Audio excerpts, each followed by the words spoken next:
Good morning, good afternoon, good evening, whichever part of the world you are joining in from. This is Bhaskar Natarajan, welcoming you to yet another conversation worth having. I'm extremely happy to introduce our guest today. Before that, I just wanted to share a small anecdote.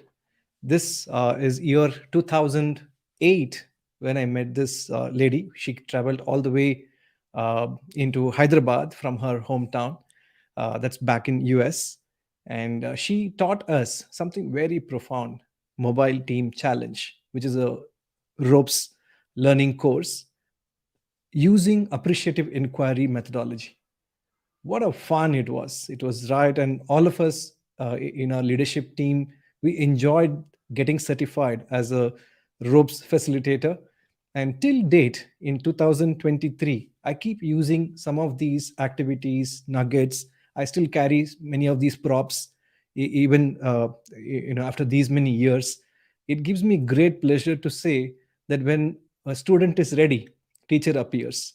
And Cheri Torres is one of uh, amazing teacher, amazing mentor who happened and who appeared in my life. I'm very extremely happy to introduce Cheri Torres to all of you. Hi, Cheri. Good Hi, morning. such a pleasure to be with you. And I still vividly remember the conversation that we had in Hyderabad, the kind of games that we played every time when we debriefed after the activity is over. You always had a nugget or a gem, hidden gem. You would shift our thinking with just a simple question that got me hooked onto the coaching journey. And Yes. today, when I coach, when I train people on coaching skills, I always fondly remember and reflect back on the early beginnings. You have been an instrumental guru in my life. Oh, Pranam and namaskar to you. thank you so much. It's always a pleasure, and it's a simple question can really generate a profound change. So, Absolutely, absolutely. And I don't want to go the customary way of introducing you by reading out your bio and so on, of because it's course. out there for people to see. However, I would invite you to talk about where you are joining in from and a little bit about what's happening in your life currently. Thank you very much. I am coming from Asheville, North Carolina, in the U.S. It's on the East Coast. I'm in the mountains, so the western part of North Carolina. And what is emerging as my growing edge right now for being in the world is really coming from a whole systems perspective. How do I how do I really live as a system nested in other systems in a way that supports the healthy evolution of every system around me, including the environment and people and family and business? Um, Changing a mindset is hard, especially when you've lived with one paradigm for so long. So that's that's where I am right now in terms of working on it. And I think a key bridge for me is conversations and questions. Absolutely. And earlier, when we were talking about the book and what took you here, you mentioned it's a spiritual journey. Yes. And I'm so happy to introduce your spiritual journey partner, Jackie. For a moment, with your permission, I would invite her into the studio, and then we all three of us would be together having a conversation. Of course. There we go. Hi, Jackie. Hello. I know you through Sherry, and from the time we got introduced, I've been having wonderful conversations with you. And I know it's too early for you in the day, and you already are at work, and you're logging in from your workplace, and you have a connection in the spiritual journey where you are so generous. You want to give back to society through your intellectual contribution. You have written so many books, right? So, could you please share your introduction in terms of where you are currently, physically, in which location, and what's happening at your life? Thank you. It's really an honor to be invited into this conversation with you and Cheri today. So thank you. I remember it was back in the early 2000s when Cheri went to visit you in India, and I found my mobile team challenge bag. that Hey. that we were sharing the other week. It's in my office here. I'm at Lawrence Tech University. So I'm in Michigan in the US and about 20 minutes from the border to Canada. And that's where I'm greeting you from today. And it's wonderful to listen with Cheri because when Cheri and I met back in it was late 2002, we had it was a conversation. We met at an event and we were sitting down saying, what if we could bring appreciative inquiry to the world in everyday living? And we had written a book, and this is why I believe she went to see you the first time, was Dynamic Relationships and Mobile Team Challenge and the 5 principles. And about a decade later, we revisited. We always stayed in touch, did work together, collaborated together. And, it really hit us on the head with our editor that everything we do is we're in conversations. We're in conversations when I was driving to work this morning, in conversations when you pick up your smartphone with your family and people in the morning, emails and running into people if you're at work in the hallways. Everything we do revolves around our conversations. So the excitement in my life is getting up in the morning, staying up late at night, and being able to bring what we're going to talk about today through the world, because conversations are the heart of how we interact. Absolutely, absolutely. And let me bring Cheri as well to the conversation. Yes, there you are. It's back. Yes, and Cheri, if you remember, our meeting happened in Satyam School of Leadership, Yes. which is one of my favorite destination or favorite place where my journey began, more inward journey rather than outward, I should say. Thanks to Ed Cohen and Priscilla Nelson and the entire team of Satyam School of Leadership, we had magic. We were happy, high-performing team, and you met us when we were at our peak. Yeah. And till date, we are in touch. We have a group. We exchange notes. What keeps us going is this appreciative inquiry and many other certifications that we embarked on. And we said, in order to provide value to our clients, we got to have these skill sets and certifications under our belt. And we went on a spree, and thank God we did that. And now, as I stand in front of you, I'm more honored and privileged to have this kind of a journey. Today, I'm so excited to talk about the second edition of your book, Conversations Worth Having. So let's dive in when you're ready. Sounds good. Ready to go. So Jackie, you also spoke about appreciative inquiry and your journey way back into early 2000 when you, I think early 1990s, if I'm not wrong, right? Yeah, When you 1995, yes. Yeah, and with David Cooper Ryder, and who is a co-founder, a co-author of this concept. How was it back then? What kind of challenges or difficulties you had in helping people understand AI? It's a great question. I was introduced to appreciative inquiry in 1995, and my instructor was David Cooper Ryder, and he taught a class called Qualitative Research.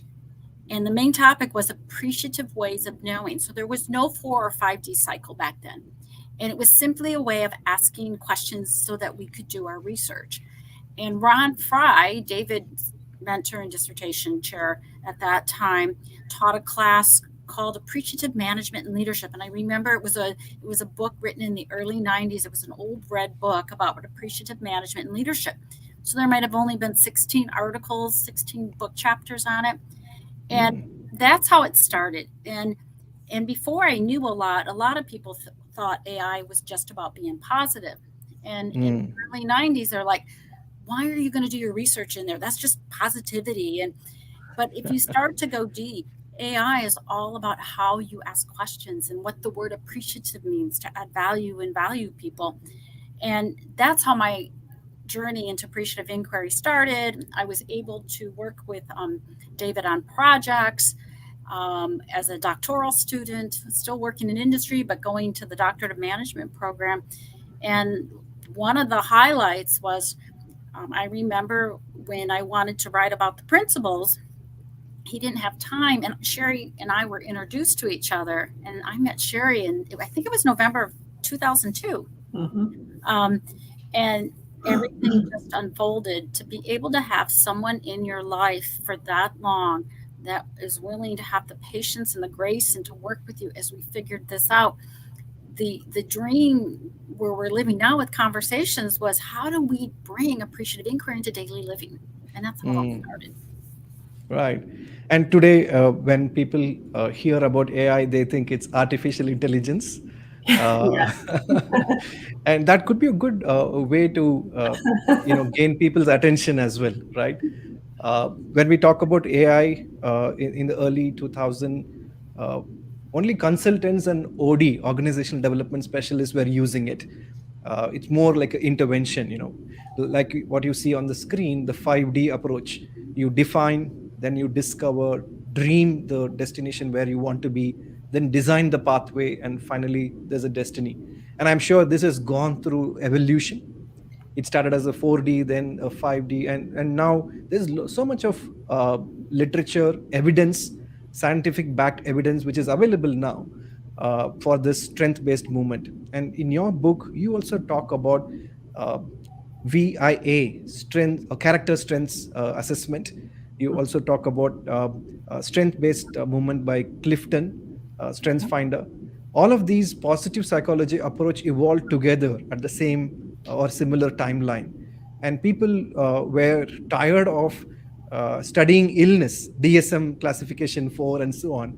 And then the movement started by saying, let's study what's working, what is out there, what's thriving, what is flourishing rather than floundering. That's when the AI started gaining more roots. So this idea of applying AI in everyday life, how did that journey happen for you? Any anecdotes you would like to share for our audience? Sure. When Jackie and I first got together to want to bring AI forward, the only thing that was available really as a structure was the 4Ds or the 5Ds. And so in our book, Dynamic Relationships, we tried to apply the 4Ds to support thinking in daily living.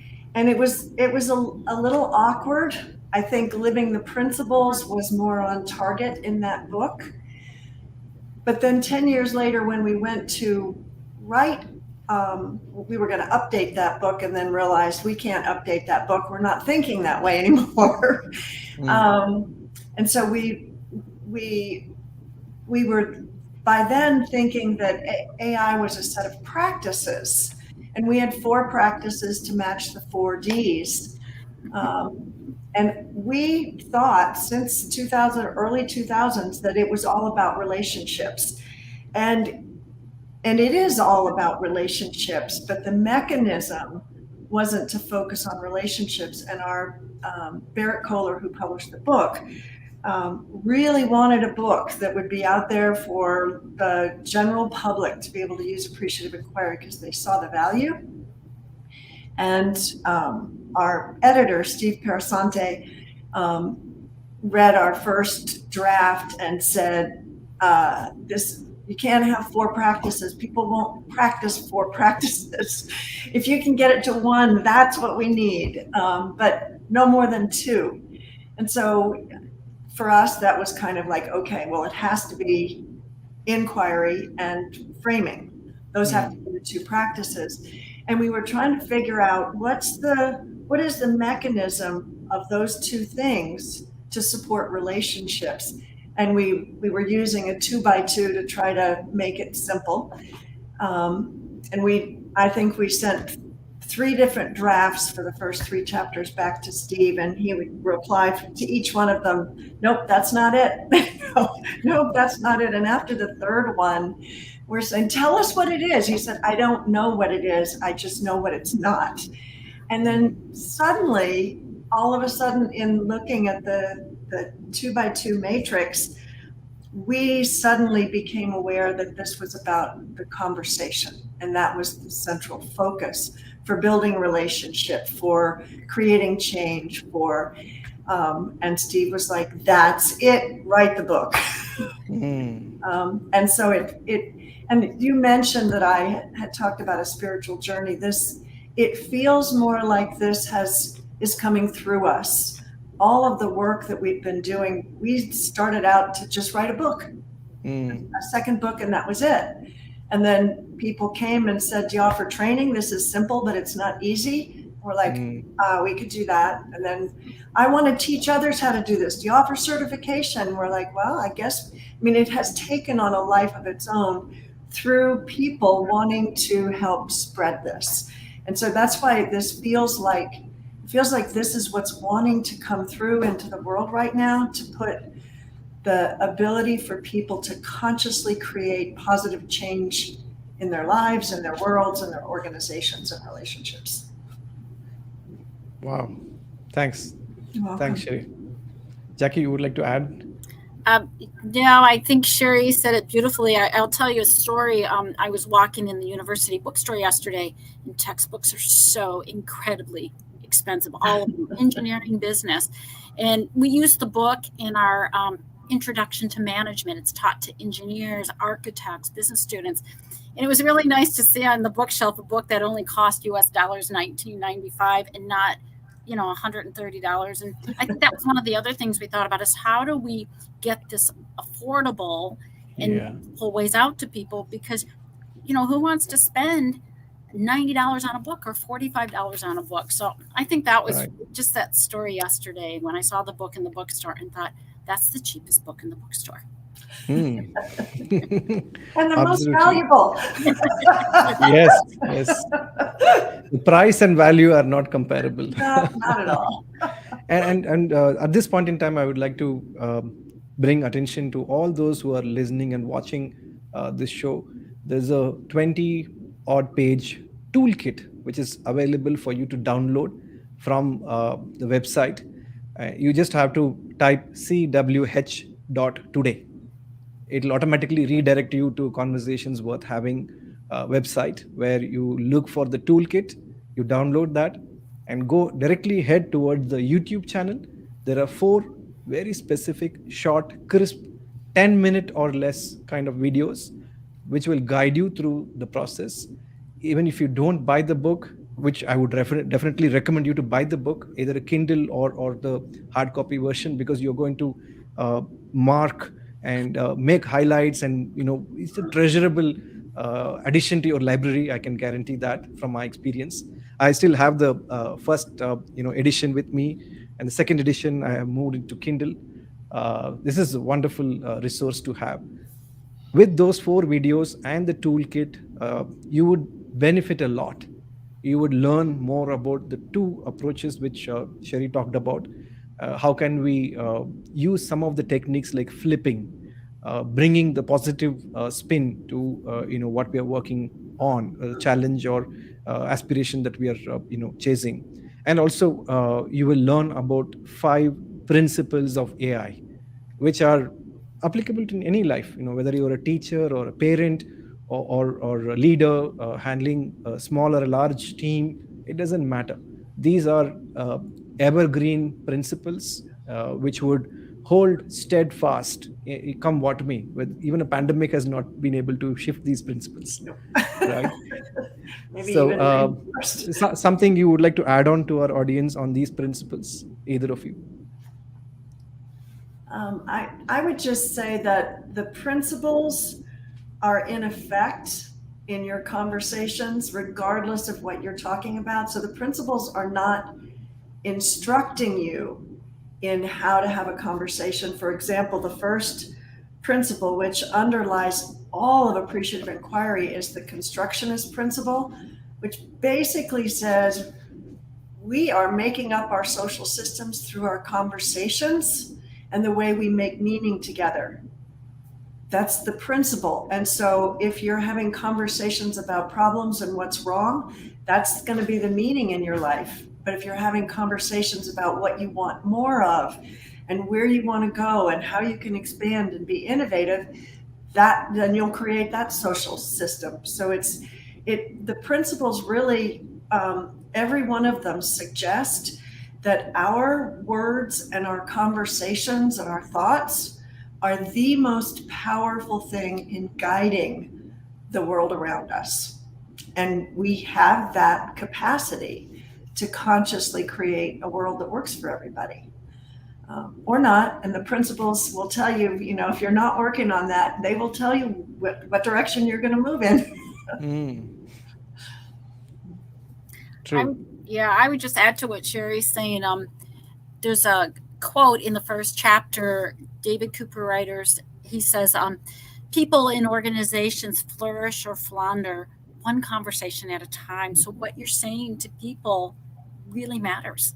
And to think about that, and whether you no matter where you're working, with higher education, government, for profit, this works everywhere, and the principles are at play. As Cheri said, if you're having negative conversations, you're going to have negative moments, and if you're having positive, life affirming conversations, you're going to have life affirming moments. So really pay attention to these principles and make them work for you and others. Absolutely. And in fact, I was mentioning in our previous conversation, and I had put that story in the teaser video, which I prepared, my own personal experience. Though I've been trained in coaching skills, I've been practicing, positive framing and generative questions all through my earlier, career.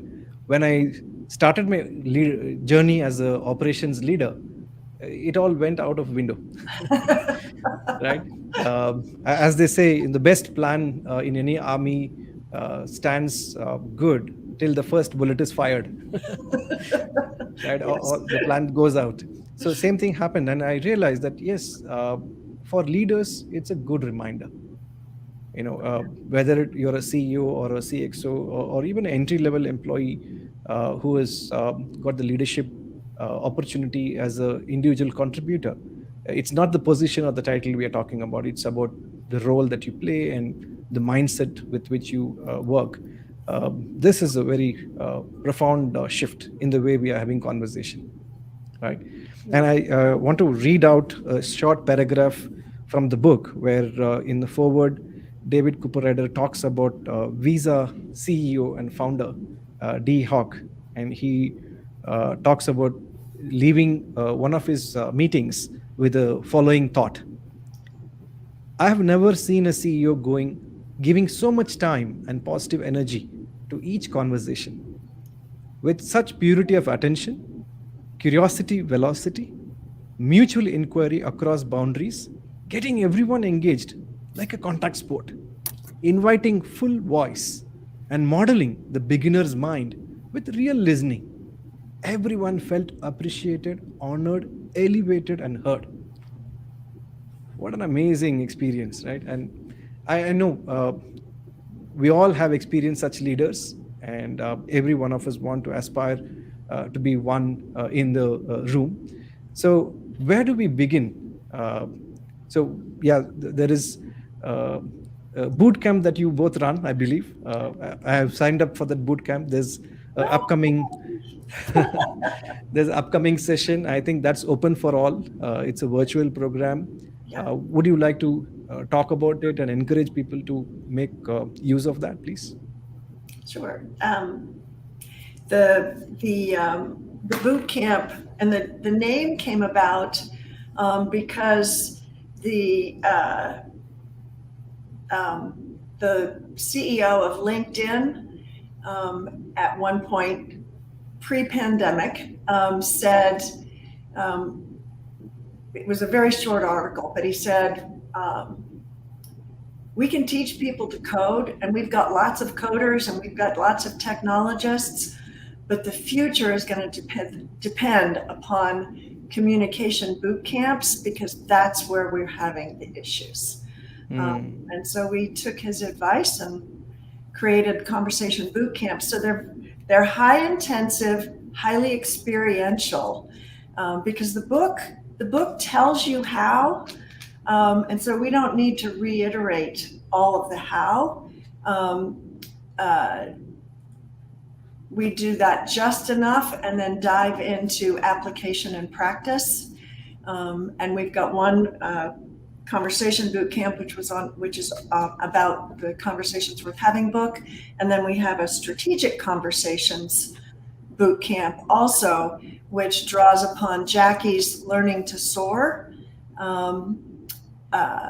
book and also introduces the 5 Ds to people. I would also add the CEO of LinkedIn, he said, the boot camp of the future is one that teaches you how to have conversations. And so we said, it has it was just right after we published the book and we were asked to do some trainings. And they're interactive, and we had to go virtual because of the pandemic, but it really opened up an international audience. So they're really fun. And we also offer, because we do these about twice a year, but we offer virtual, self-directed, on-demand boot camps. We have people who can't wait until April or May. And so we just launched at the end of the year an on-demand program. You learn at your pace. So you can check that out at our website if that's what you're interested in doing as well. And there are a series, and we brought together people who got certified in our community.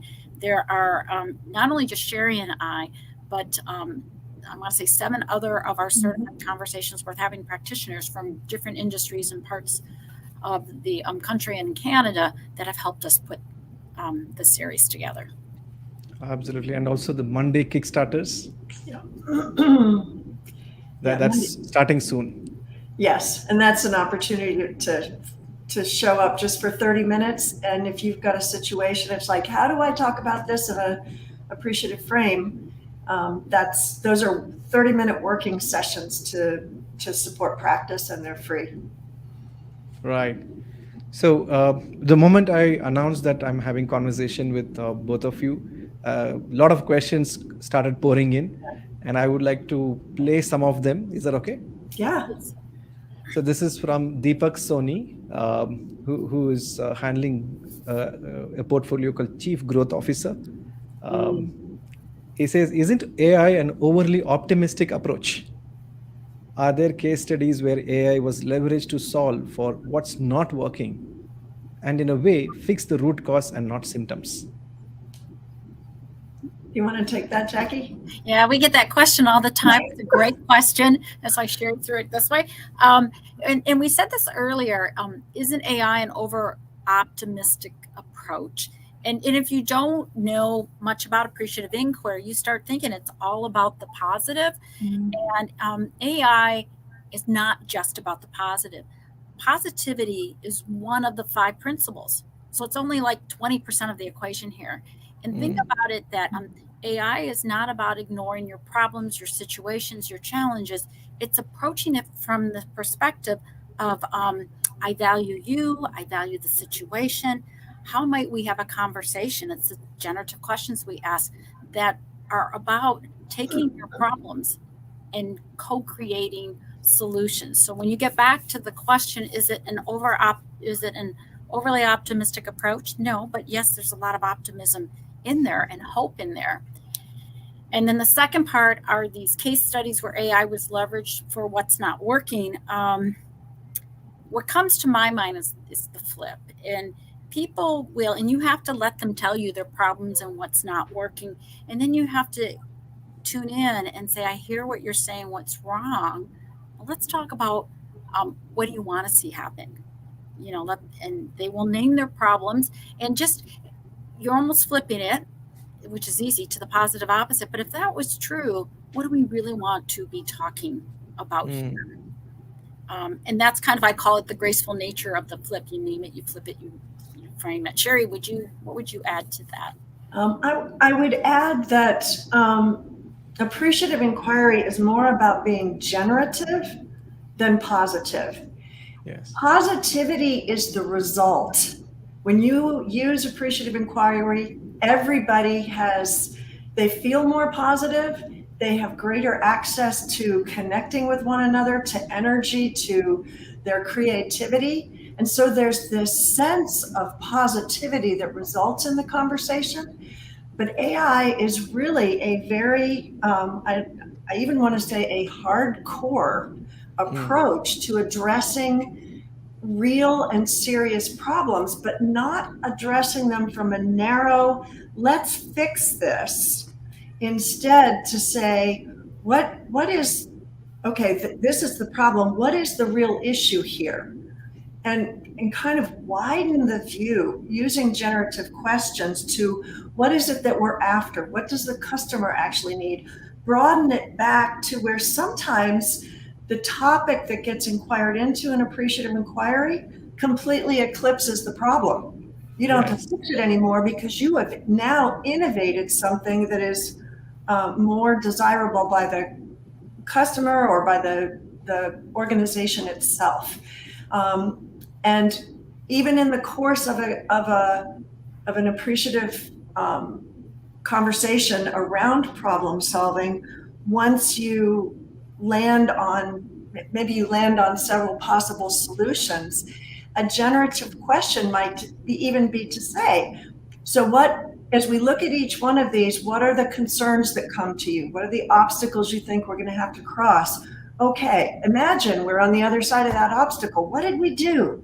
So instead of focusing on the obstacle, we're focusing on future action. So it is never about ignoring the problem or what's wrong or what might get in our way. It is the questions and the way we approach it. It's more of the how rather than the what. Yes. And you also alluded to Jackie's contribution in the framework SOAR. We've used it so many times to get positive outcomes, Jackie. We are so, as management consultants, so accustomed to SWOT, strengths, weakness, opportunities, and threat. And your approach and framework is a fresh breath of air. So again, alluding to the same question, AI again demonstrates that it's not a soft approach where we turn a blind eye to what's not working. Instead, we use methods or frameworks like SOAR for strategic thinking as well. Right. So now we spoke about how in corporate life, conversations worth having framework is being used. There's another question which talks about, especially in Indian context, middle class family. There is a hierarchy. The traditional hierarchy is very inhibitory, and the decision making is all top down. How we can have open conversation in these specific settings, and or what adaptations would you recommend for having conversations which are worth having? I would, I guess I would suggest starting with an exploration of what is the paradigm or the mindset that we are bringing to our family or the business, and how does this mindset help us grow and evolve and be our best as a whole family? And is there what are we missing because we're top down? Ultimately, whoever is at the top has to take the step to say, hey, I don't want to do this all by myself anymore. And in fact, I can't do the best job. We need all of us. And so it's really a paradigm shift. And this is part of what I mentioned in my introduction for myself. Our paradigms of a mechanistic system that is very hierarchical and top down. It is in India and in the families. It's deeply embedded in Western culture and in Judeo-Christian families as well. And I think we're at that point where there is a lot of information, writing, and workshops emerging that are talking about shifting to a whole systems mindset, one of living systems, and that we're all nested, and that none of us can thrive unless all of us are thriving. And so I think it's this: if the head of the family or the head of the organization, whether it's a question to that person or they read something where they're like, I really do want what's best for the family, I really do want what's best for the system. Once realizing this is way too complex for me to do all by myself, I need input from everybody that's there. That's a beginning. And I am like this little tiny far into how do I live in the way that's the best for the whole system. So it's paradigm shifts are not easy. Jackie, do you want to add anything to that? Yeah, I think I'll just add to what Cheri's saying. I love what you're saying about we have to all be thriving together. And when I think of organizations, if this comes top down, it's great. Top down, the president, the CEO, the owner, they see it. Everybody's going to learn it. That's nice. But sometimes you're in the middle of the organization. Or what if you're at the bottom of the organization? Or what if you're the child in the system? Yeah. How do you manage up and bring this in? And part of your questions is what adaptations make this possible?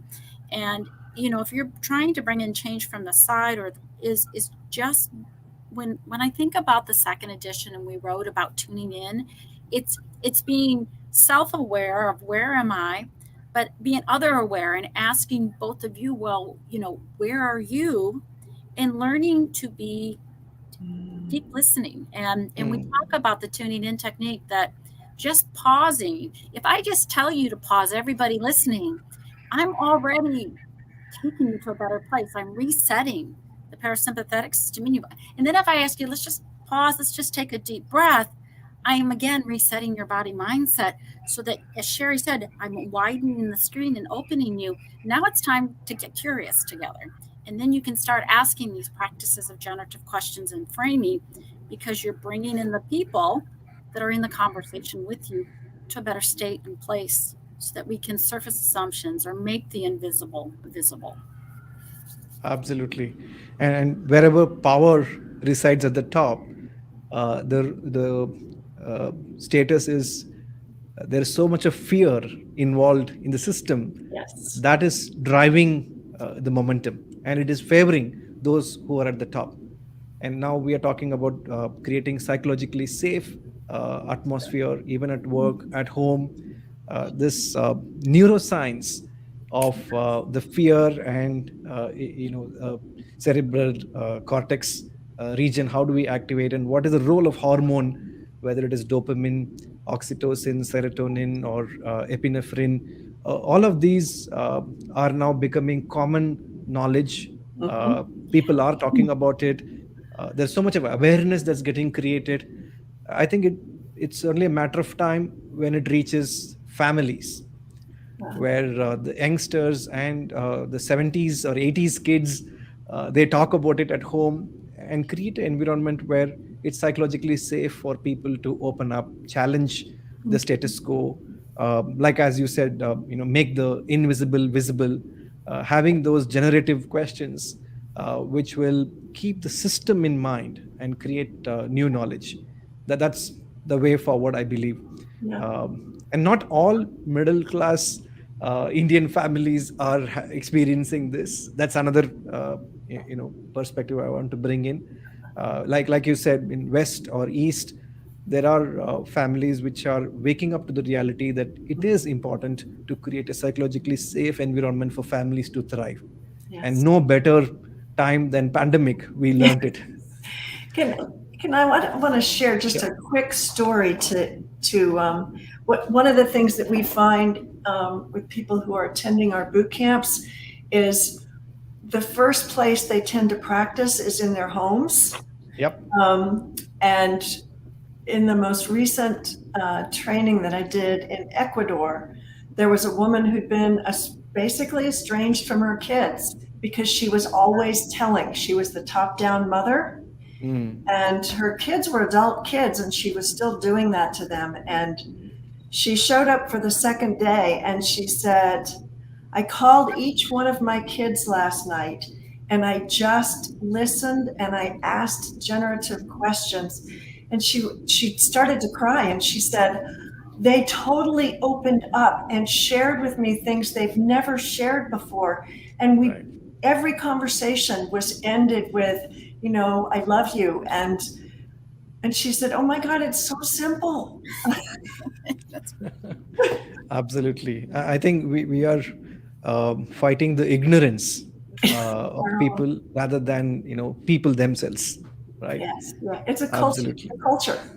We're fighting our own enculturation, or we're Yeah, some changing. of this in a family setting comes from need to be safe, need to be secure, Yes. uh, not wanting to slip up as a parent. I know, for one, I can freely admit that I have made many mistakes as a parent.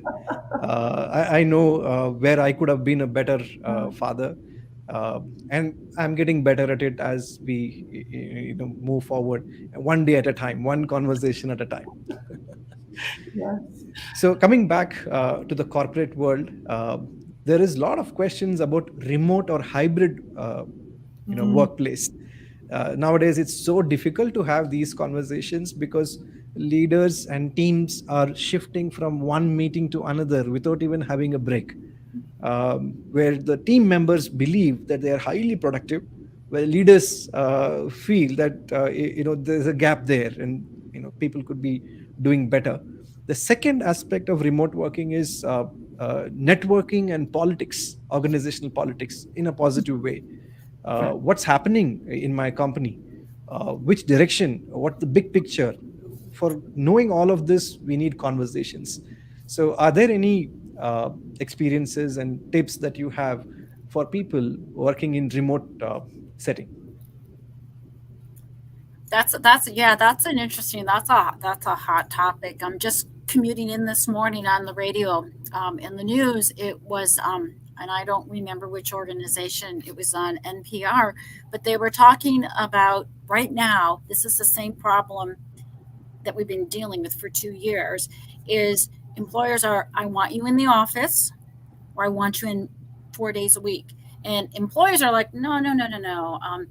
I only want to come in 2.5 days. So there's this back and forth going. And if you could think about, you know, the challenges remote working. And so, what's the positive opposite? You could say, well, it's not remote working.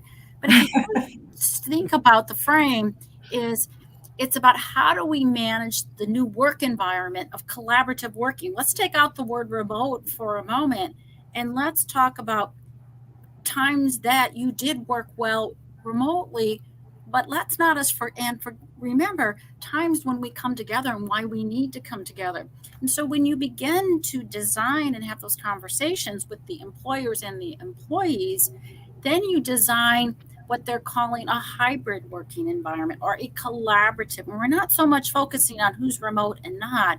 It's stories and creating an environment, as we said at the beginning, that begins to work for all.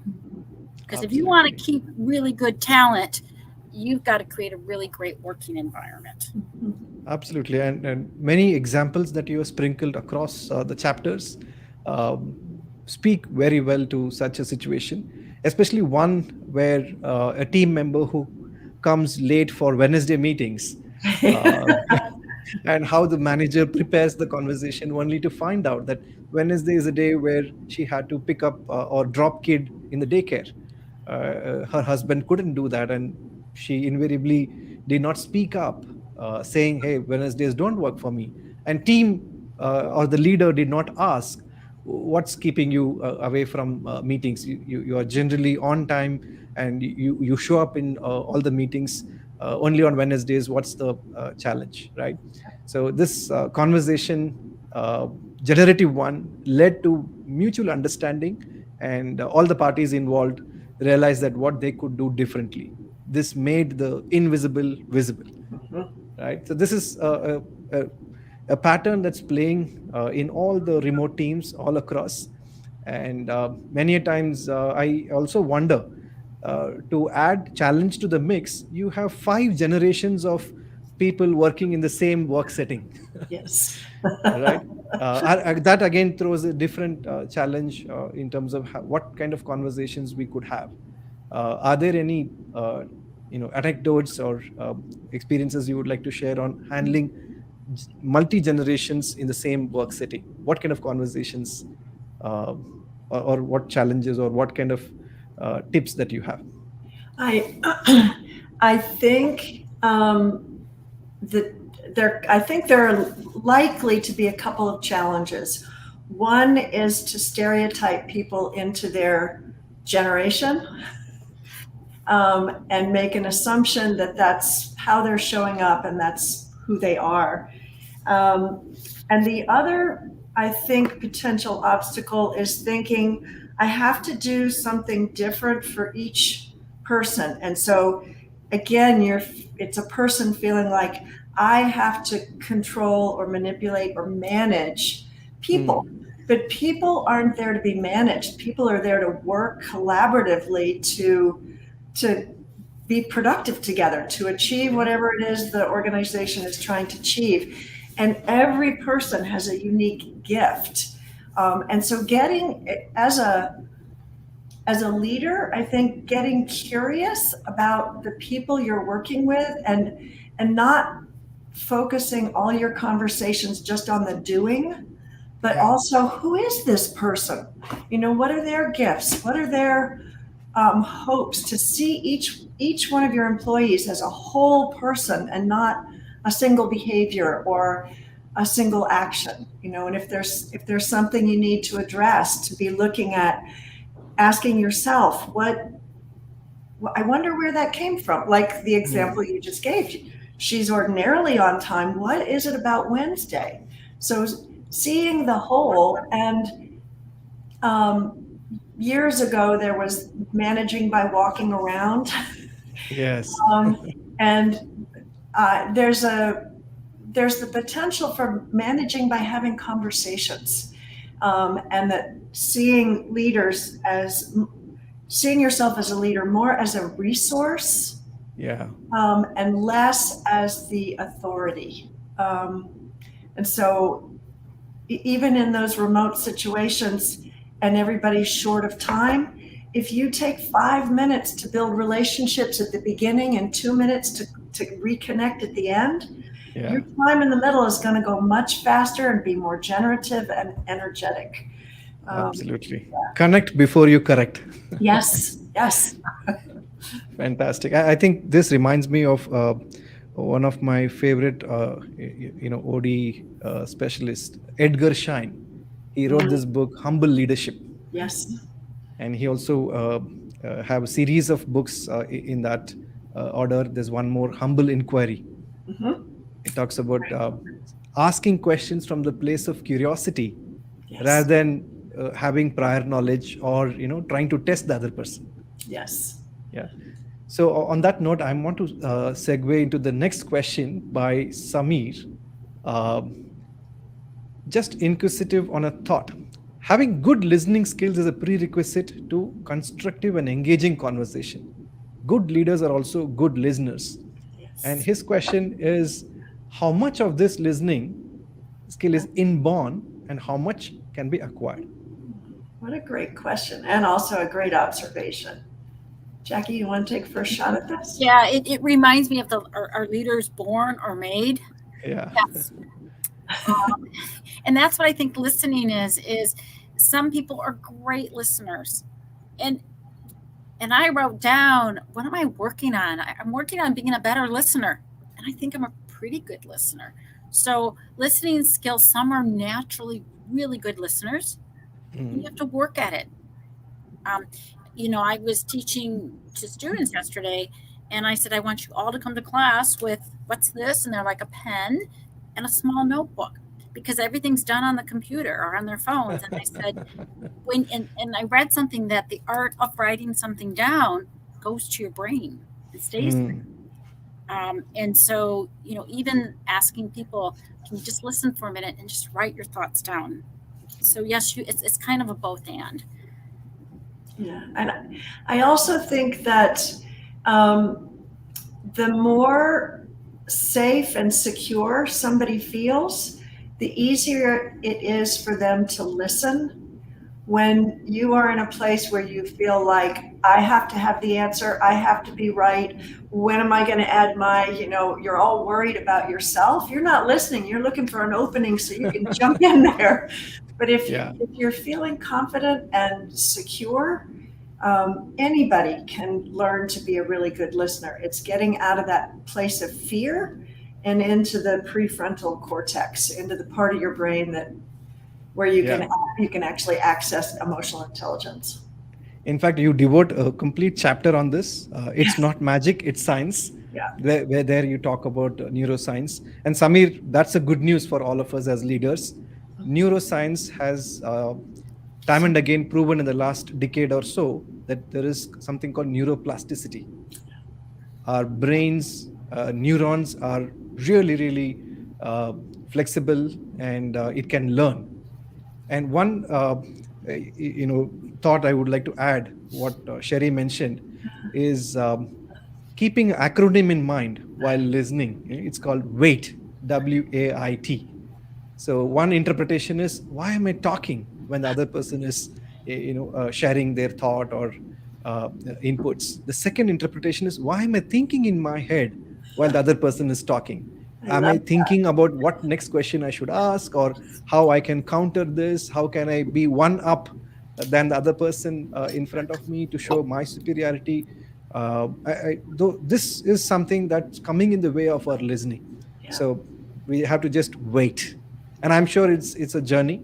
I'm not there fully yet. There are times where I catch myself, thinking in my head while the client is talking. Or interrupting the client when the client is talking. So it's a journey well begun, and it's a lifelong journey. This also reminds me a good mentor of mine. She came to Mumbai from Germany. She was a martial arts expert. She was teaching us somatic coaching, body-based coaching. And then in the workshop, she shared a very good conversation between her and her sensei. Her sensei seemed to be really perfect, and she was so amazed at the way the movement happened and the way he used the katana and so on. So she asked a question, how are you doing this? How are you so perfect? And sensei responded saying, I know enough to correct myself before somebody catches me making mistakes.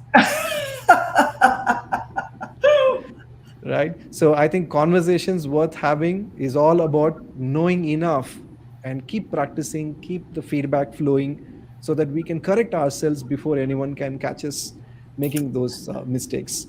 So with that, let me pause here and check with both Cheri and Jackie. How are things? And what are your thoughts as we near to the close of our dedicated time? This has been an absolutely delightful conversation with you. I love the acronym WAIT. I haven't seen that before. I'm going to use it. Thank you so much for the opportunity to be here and to kind of connect with you again.